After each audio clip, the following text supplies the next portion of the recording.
From the Library of Congress in Washington, D.C. Good afternoon, everyone. It is my distinct pleasure to introduce one of my favorite authors, Stephen L. Carter.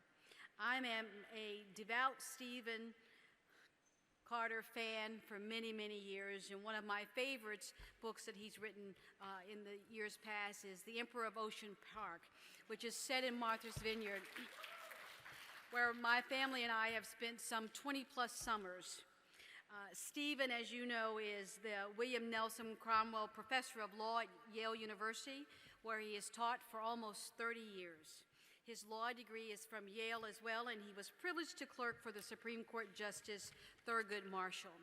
Stephen is the author of 7 acclaimed works of nonfiction and 3 best-selling novels. His latest novel is Back Channel, a suspenseful reimagining of the events that became the Cuban Missile Crisis. Please join me in welcoming Stephen L. Carter back to the National Book Festival.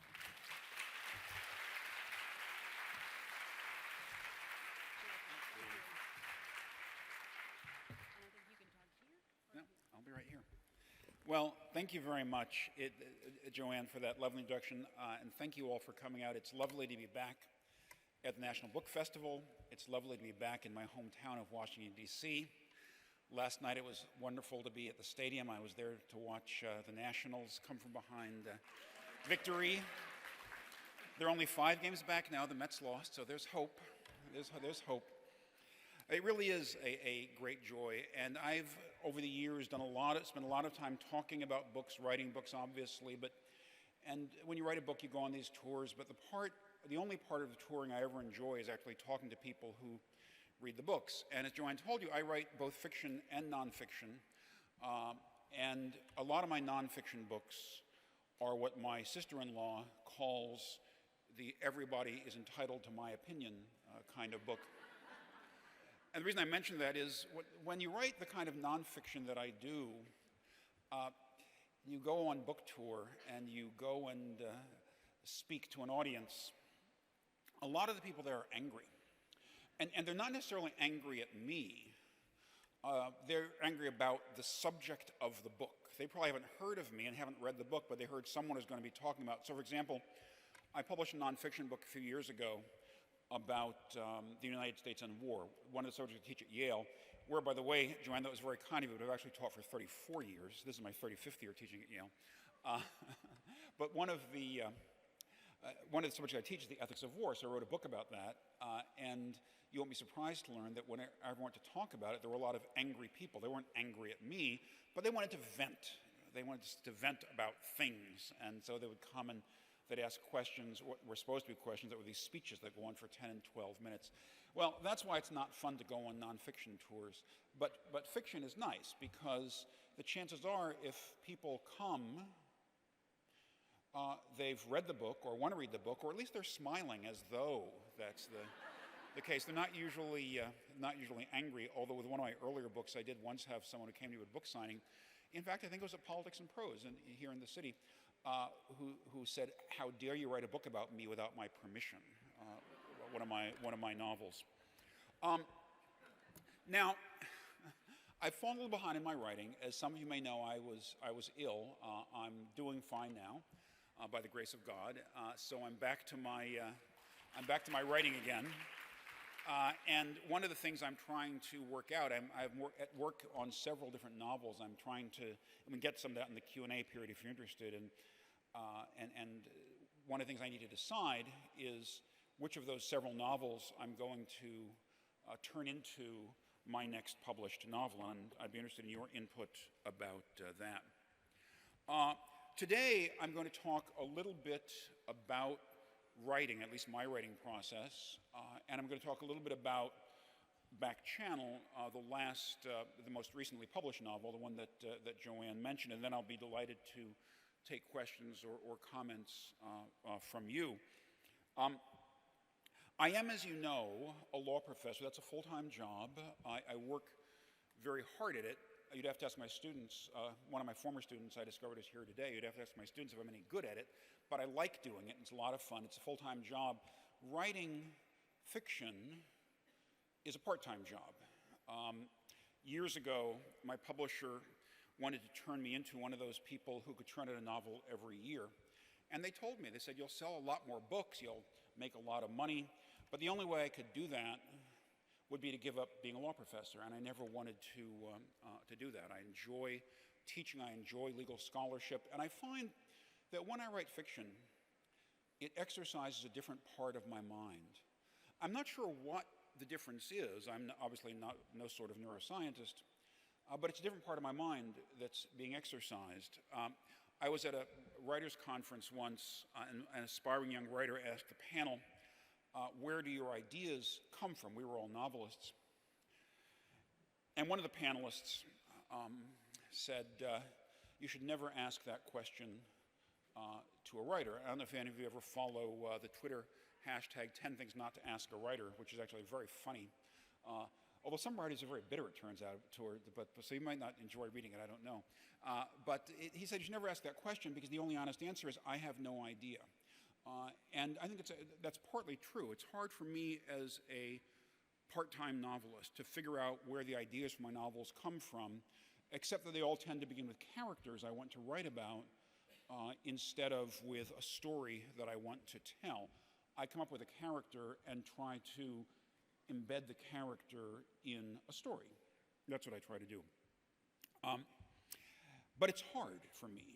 That is, it's not that writing nonfiction is easy. It's not. But writing fiction is even harder. It does something to me. I don't know exactly what, but it's emotionally exhausting, I find, to write fiction. I can spend hours and hours and hours on a single page or even a single line. There's a line in the second chapter of my novel, New England White, on which I spent 2 weeks on one sentence. That's literally true. I was very proud of the sentence when I finished. But I have to make a better investment of time than that. That wasn't a very sensible thing to do. It exercises a different part of my mind, and in that sense gives me a break from the work of a law professor and writing nonfiction and doing my scholarship. I do some op-eds and things like that. Different parts of my mind. I can't say that I enjoy one more than the other. They're just very different. I mentioned that I've been a little ill and my energy isn't what it once was, and because of that, the trade-offs are harder to make. That is to say, it's not as though I can spend 5 hours a day on one and 5 hours a day on the other or something like that. I have to make choices about which to do when. That's taken some getting used to. But I do enjoy writing fiction, and one of the reasons I think I really enjoy it is I like getting to know the characters. I am one of those writers, I will confess, who has the problem that Kurt Vonnegut used to talk about, that I'm often surprised by my characters. They take control of the story in certain ways. They won't do the things that I had instructed them to do when I was writing the outline. Years ago, on Martha's Vineyard, as a matter of fact, I went to a talk by a very successful novelist, one of these people who turns them out and they do very well. And I was sitting all the way in the back, and at the end of her talk, I was one of the people lined up to ask her a question, and I asked her something like this. I said, do you ever find out, when you're writing, that you have to throw away your outline because you lose control? The characters end up doing things they're not supposed to do. And she said, no.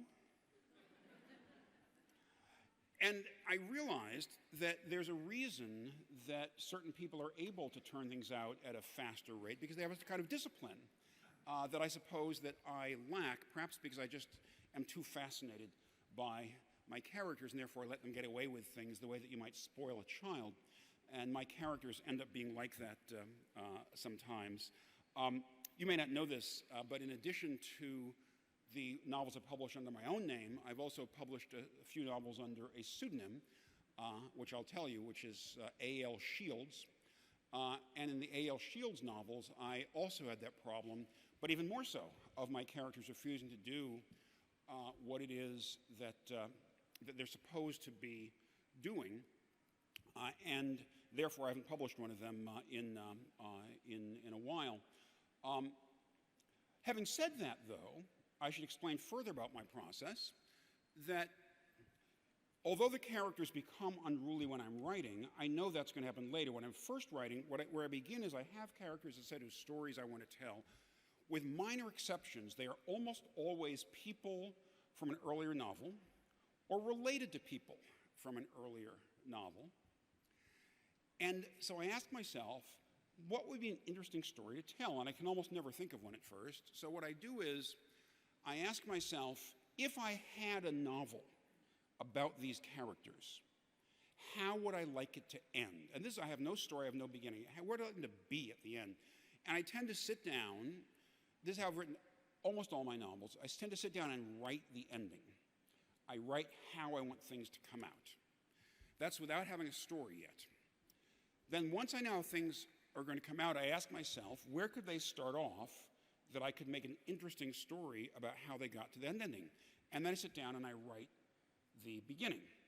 So in all but one of my novels, the way the novel begins is pretty much the way that I sat down and wrote it when I didn't have a story, with minor changes. The one novel in which that was not true was Palace Council, where I wrote an entirely new beginning. In every one of my novels but one, the ending is pretty much the way that I originally envisioned it or put it down on paper. The only one, interestingly, in which that was not true was the novel I'm going to talk about in a moment, which is Back Channel, the novel that I published last year. That was the only time I changed the ending. Then, when I have a beginning and an ending, I still don't have a story. I write some scenes. I try to write some scenes with the characters to get to know them better. Maybe half a scene, maybe a page and a half. Sometimes the scene is just something, is like the creative writing exercise you might have if you take a writing course. You know, you might have this homework that says, write 250 words in which someone goes into a room and something happens and she changes her mind. Have you ever had exercises like that? And some of the scenes are just like that, nothing more than that. Others may be more tense scenes, a chase scene, someone being attacked, someone finding a secret, someone finding a dead body, something like that. And I have 3 or 4 of these scenes. I then say to myself, okay, now I can write an outline that gets me from the beginning to the end and uses all of these scenes. Now, you might think this is hopelessly complicated, and it's a case of the tail wagging the dog, and you'd probably be right. But nevertheless, that's my process. That's how I do it. Now, having said all that, Back Channel came about a little bit differently. Back Channel, as Joanne told you, is a novel about the Cuban Missile Crisis, or more to the point, it's a novel about how the Cuban Missile Crisis could not have been resolved successfully without the help of a 19-year-old black woman who's a college student. And this novel, unlike the others, came to me as high concept in a way, based on 2 things that actually were true. The first thing that was true was that part of the solution to the Cuban Missile Crisis, we don't know how much, historians still debate this, but part of that solution came about as a result of a so-called back channel, which was to say, in addition to the official negotiations, there was an unofficial negotiation that ran from the president through his brother, President Kennedy, through his brother Bobby, to a Soviet intelligence officer named Alexander Fomin. His real name was Alexander Fekselov, and that story is true. And they met at various places around Washington, including, most famously, a restaurant up in Cleveland Park, now closed a few years ago. So that's one. That was one fact. The other fact is that when Robert Dallek wrote his biography of JFK,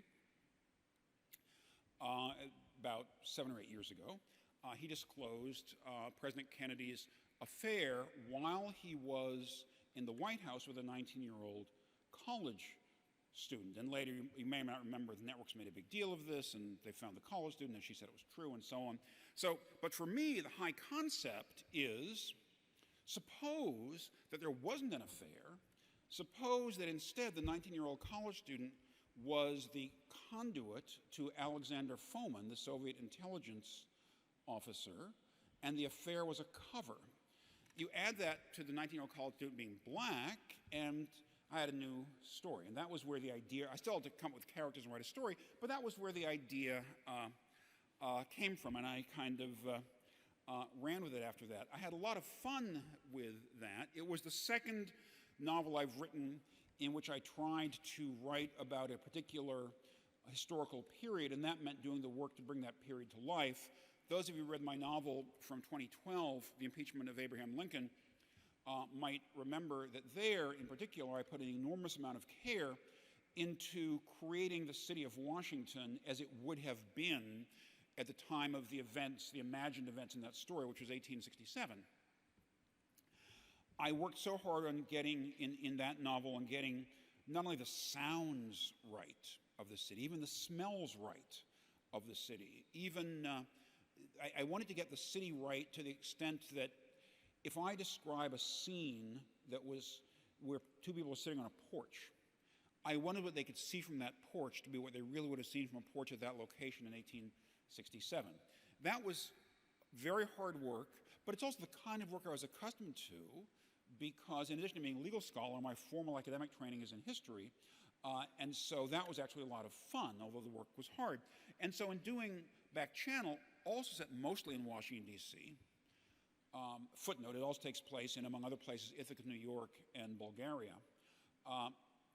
But what I tried to do once again was to bring to life the city of Washington as it would have been in 1962, that is half a century before the events of the novel. Now, I lived in Washington in 1962, but I'm not going to pretend that I was old enough to really remember in detail everything about it. I remembered some little things about it, but most of what's there is research.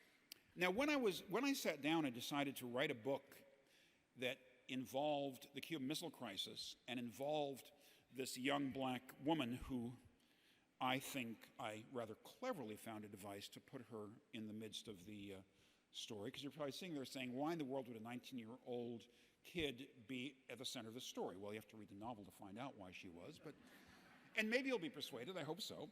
But when I sat down to do that, I discovered something else that I'd forgotten. I'm also a chess fan. I'm a chess player, but not a particularly great one, but I'm a big fan, especially the game and its history.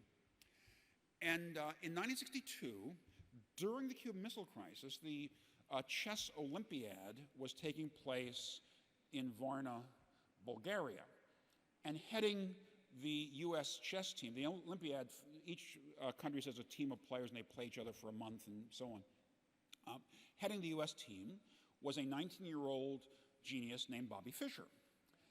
And suddenly, that gave me a structure for the story. That is to say, I could run part of the story through the chess Olympiad and bring Bobby Fischer in as a character, who's someone I actually had always wanted to include in a novel, and I finally had the chance to do it.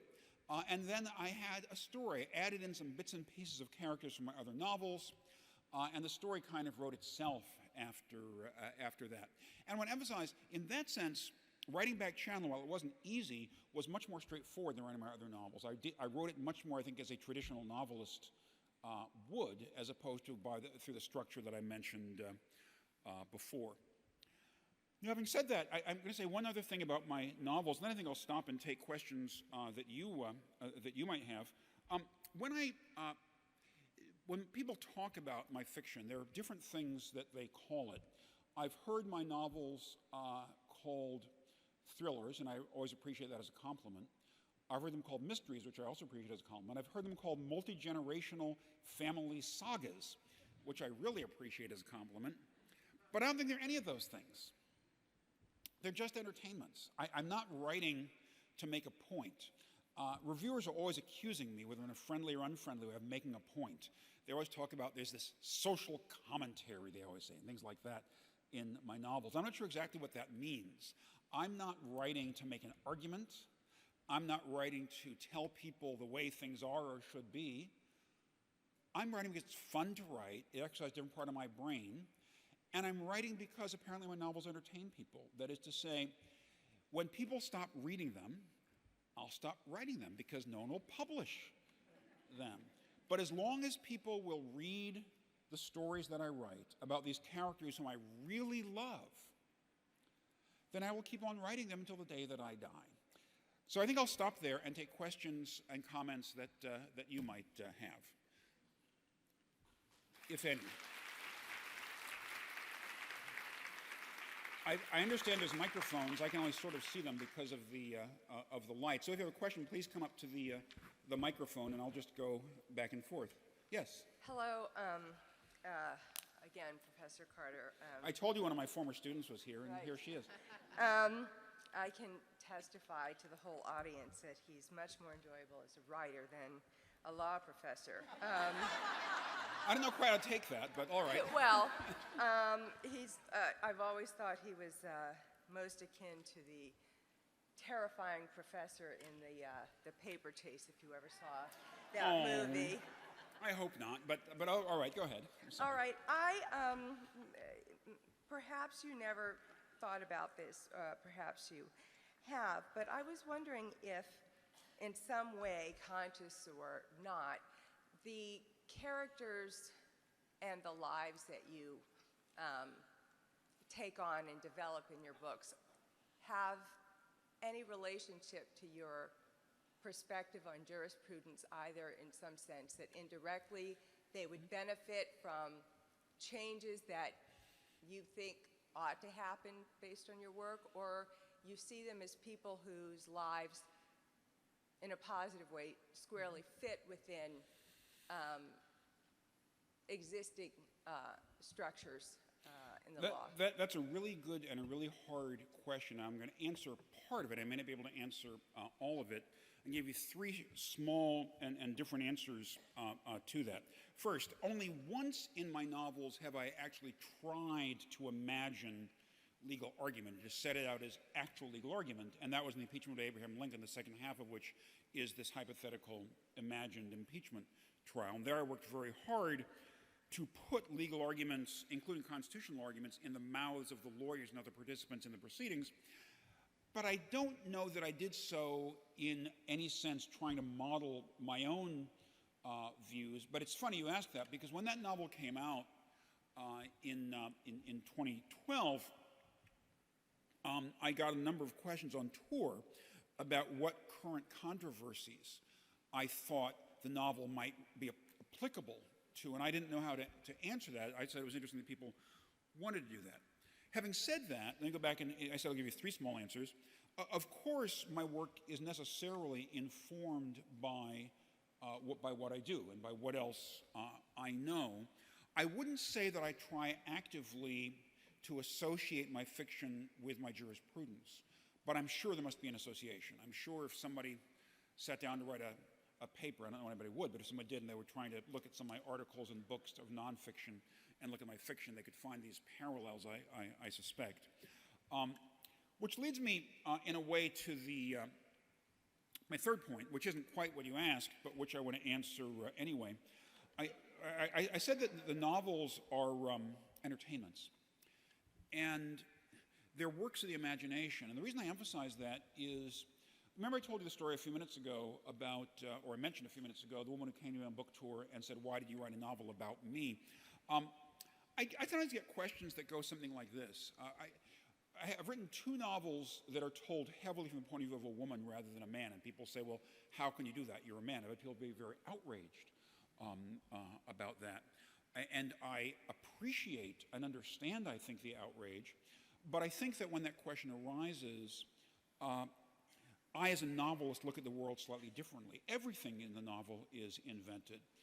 The question, not your question, but when that question arose, it presupposes that if I write a novel from the point of view of a man, it must be me. It must be my own views. And I hope that's not true. And so, for example, the novel that Joanne was kind enough to said those kind of things about, The Emperor of Ocean Park, was told from the point of view of a black man who was a law professor at an Ivy League school. So people said, it must be autobiographical.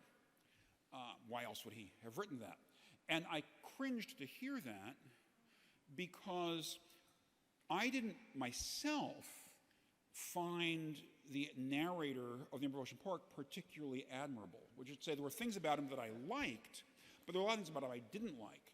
And it was very hard to persuade people it was an invented personality, as they're all inventions, and whether it's a man or a woman or black or white, they're all inventions. But I think that the burden of your question is no doubt right, and there have to be connections between my jurisprudence, my writing of other kinds, and fiction, even though I myself don't know exactly what they are.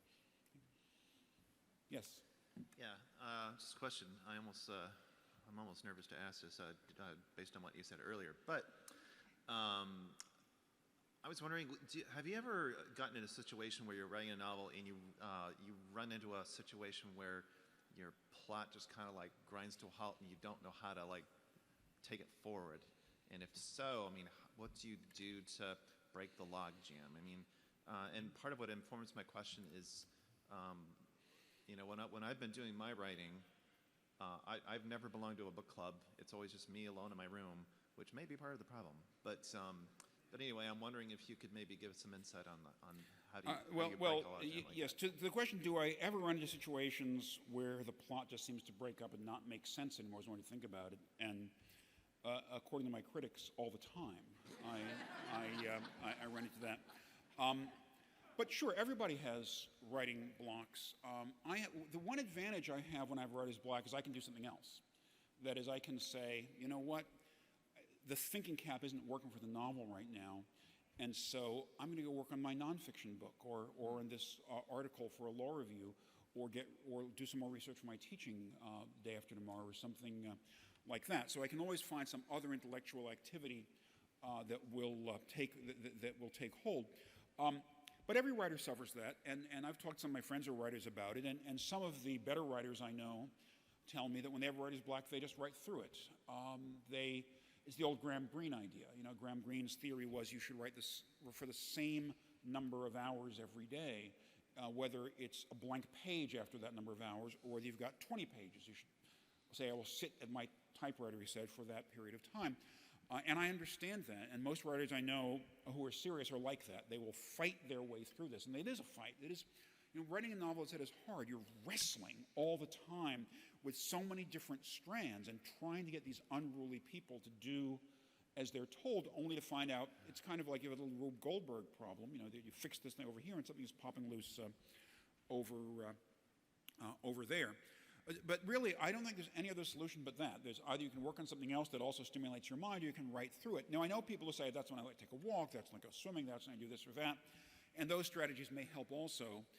But for me, the best thing has always been, if the novel's not working, I can go work on something else. Now, the downside of that is it means it takes me longer to write, because I won't sit there and just write through it, and I'll go work on something else.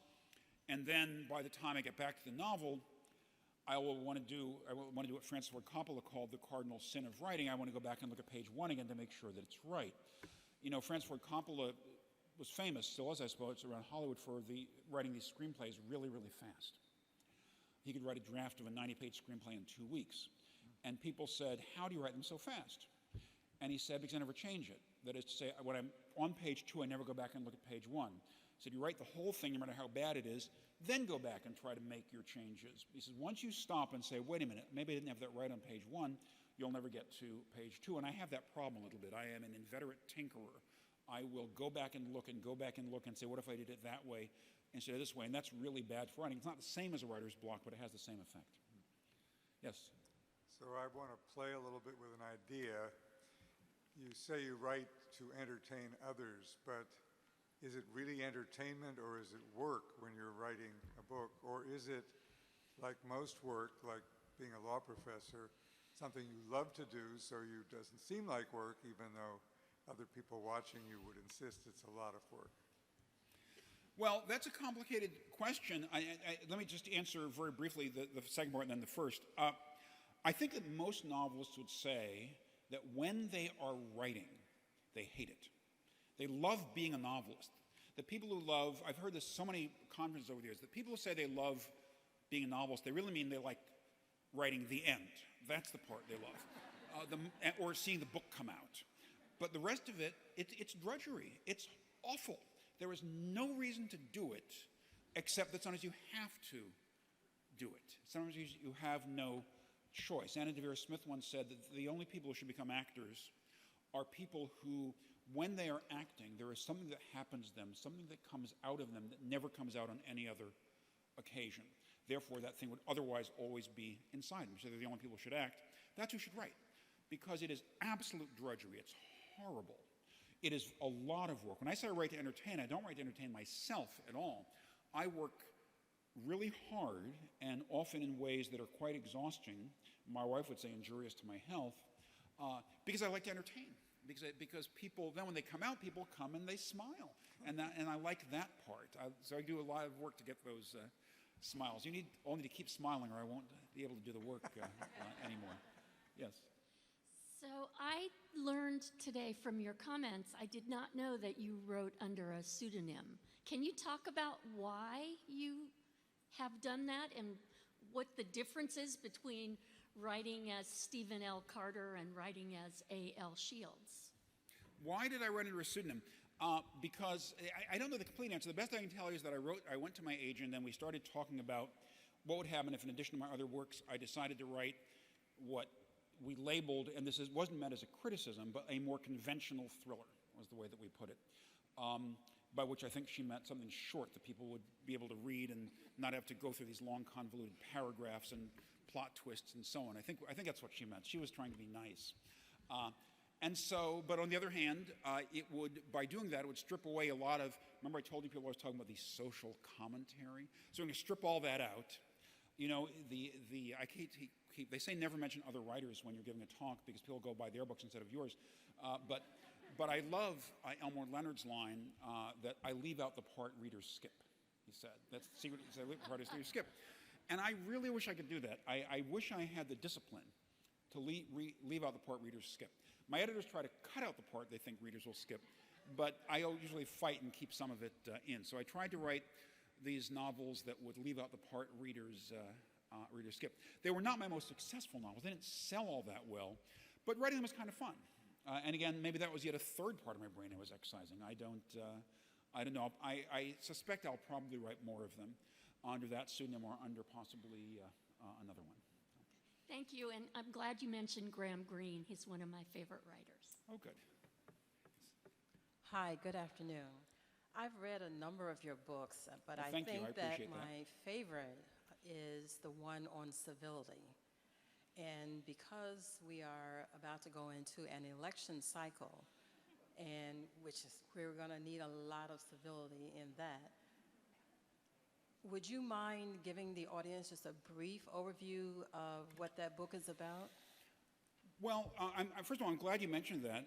I'm often asked what my favorite of all my books is, and like most authors, my favorite is the one I just wrote. But Civility is the one book I wrote that when I go back and look at it, I think it came out the way that I wanted it to. That is, say, most books, I'm like most writers. You talk to almost any writer, and they will tell you how much they hate going back and looking at their own published work. I can't believe I wrote that paragraph, that sentence is ridiculous, I don't know why I didn't fix that hole in the plot, things like that. It's awful. But when I go back and look at Civility and I read it, I think, and I wrote that book, that was almost 20 years ago that book was published. I think I agree with what I said, let me put it that way, which might sound obvious, but that is not usually the case with my nonfiction books. I find a lot of things usually to disagree with. Instead of giving an overview of the book, which might take a while, let me tell a little story, a piece of which I tell in the book, which will help illustrate what I mean, especially, say, with an election coming up. Because one of the things that really bothers me about politics in the United States, and this is true across the spectrum, is how dismissive we've become of people who disagree with us, that they're either idiots or they're evil. It can't possibly be that issues are hard and divisive because they're hard issues in which people of reasonable people of goodwill can disagree. But I think that is why most issues are hard. So let me tell you a story. Joanne was kind enough to mention that I was a law clerk for Justice Thurgood Marshall, who's one of my great mentors and favorite all-time people. What you may not know is that in addition to being his law clerk, during the last year of his life, I was also the interviewer for his oral history. We didn't finish. He died before we could finish, but we recorded probably, I think, 32 or 34 hours of tapes. They're in the Federal Judicial Center if you ever want to read the transcripts. I don't think that originals have been released, the tapes, but the transcripts are there. And one thing that was really striking as I worked on the oral history, one of the things that he really enjoyed doing was talking about people he'd known over history, the great people he'd known and so on. And we talked about a lot of the well-known segregationists of the day, politicians and others, many of whom he actually knew for various reasons, because he used to spend a lot of time with some of the segregationist governors and senators. as he used to put it, in back rooms. He would say he spent time with them playing cards and drinking whiskey, was the way that he put it. And he used to say, he said, I don't care what a man has to say to get elected. I care, can you do business with him? By which he meant, was his word good? When he sat down and made a deal, would he stick to it? And he would tell these stories and then the oral history about these various backroom deals that he made. Everyone knows the cases that he tried and so on. And if you've read any biography of him, you know about the times he had to flee lynch mobs, sometimes in one particular case led by the local sheriff. But the untold stories, this other part of him, the part of him who would sit in these back rooms to avoid litigation, to avoid a demonstration, to avoid various other problems, and make these deals with people who had these horrible views. But when he spoke of them toward the end of his life, when I was doing the interviews, he spoke often with respect and sometimes with affection. He would laugh and tell stories, and he would clearly, at this point looking back, be glad for the time he'd spent with them. And he could look across that divide over what I think most of us would agree was the greatest moral horror in the United States in the 20th century, as it had been in the 19th and the 18th and in the colonies in the 17th, the divide of race. He could look across that divide at people on the other side of that question and still say, there are human beings who happen to be wrong. Let's sit down in the back room and do some business. And the notion that the things that we argue about today are so much more important than that we cannot sit down with those people and can only be dismissive or derisive on either side, I find that terrifying. I find that absolutely terrifying. Marshall, I think, was right. It's not to say that we can't criticize people. This is a democracy and we should speak loud and forcefully on behalf of the things we think are right. We should never shy to do that. But once we lose the ability to respect those who disagree with us, we're not a democracy anymore. So how's that for a summary of the book? Thank you.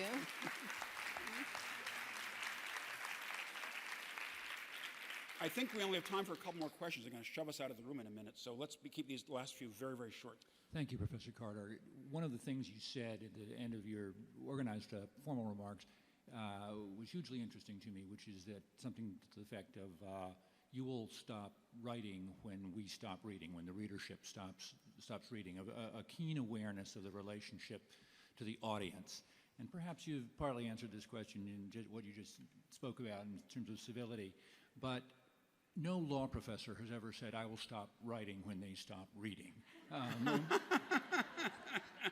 It strikes me that you have a voice in two very different spheres, one of which I would say is perhaps a bit of a push and one of which is a pull, the way you describe how you may be pulled by your readers to do that work. It strikes me it's also the two most important spheres, if you will, law, jurisprudence, and storytelling. But they have very different ways of acting on the body politic, on the audience. What are your thoughts on the relevance of academia as somebody who is probably more read as a novelist? Thank you. I'll try to be very brief because I only have 2 or 3 minutes left.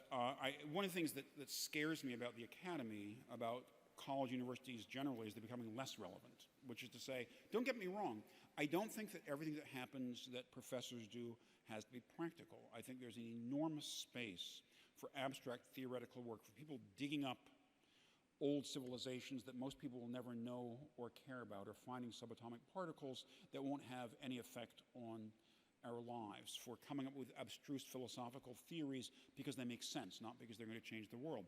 There's room for all of that, and that's terrifically important.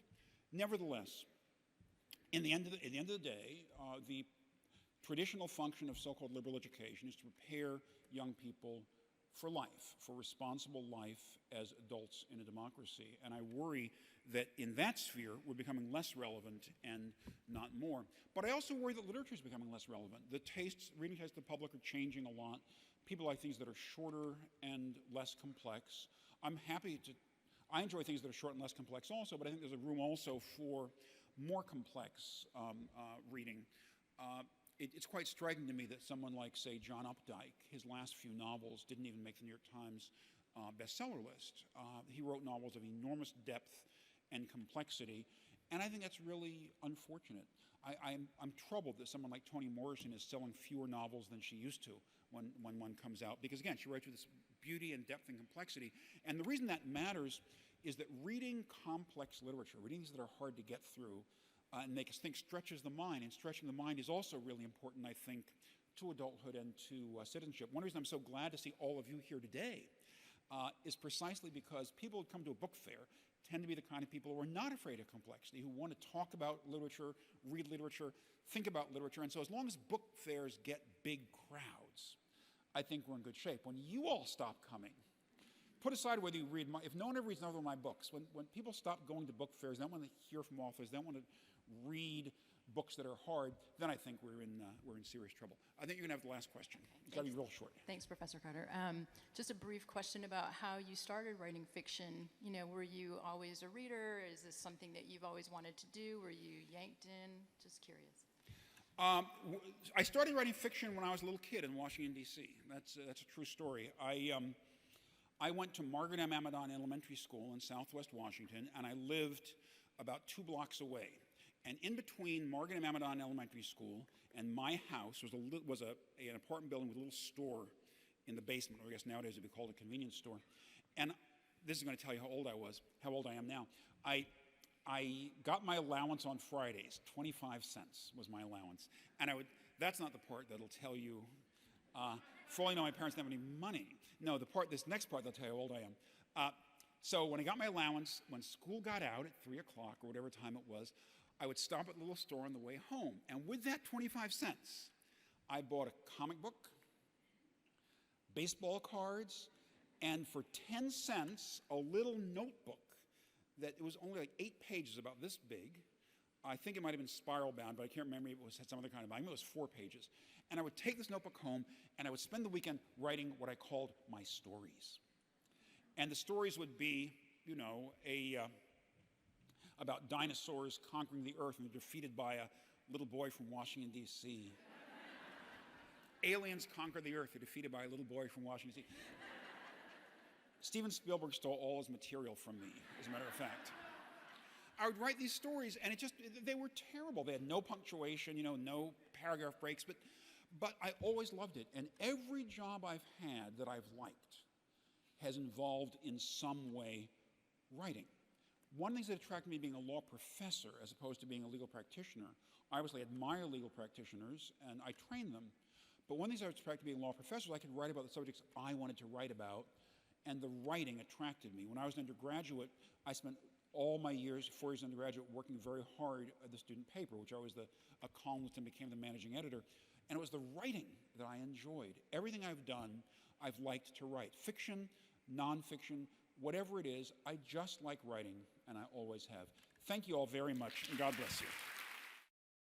This has been a presentation of the Library of Congress.